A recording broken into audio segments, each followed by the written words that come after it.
In the name of the Father, Son, and the Holy Spirit, amen. Father God, in 1 Corinthians chapter 1, verse 10, it is written, I appeal to you, brothers and sisters, in the name of our Lord Jesus Christ, that all of you agree with one another in what you say, and that there be no divisions among you, but that you be perfectly united in one mind and thought.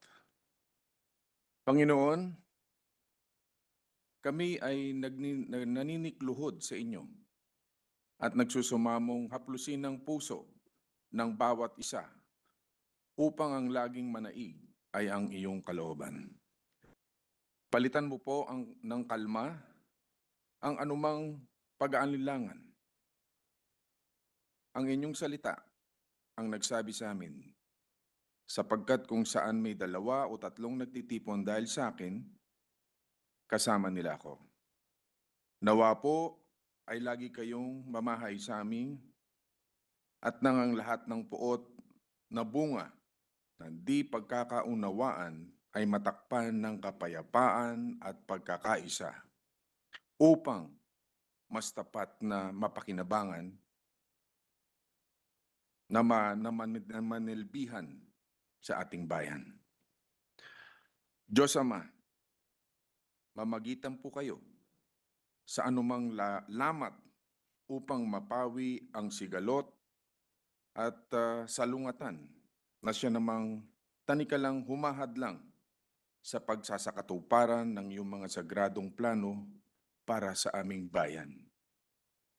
Nananalig po kami na kung ang anuman ang ulap na pumipinsala ay malulusaw sa iyong kapangyarihan.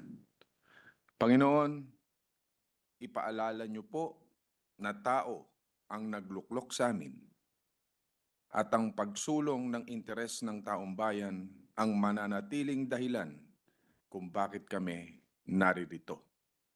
Higit sa kung ano paman. Gabayan niyo po kami, ang bawat isa, upang may sakatuparan ang aming tungkuling sinumpaan. Sa kabila ng lahat, ang inyong pong haplos ang nag-iisang gamot upang maghilom ang anumang lalim ng sugat. Hayaan niyo pong maging aral ang hapde ng galos sa halip na maging mitsa ng pagkakawatak-watak. Amen.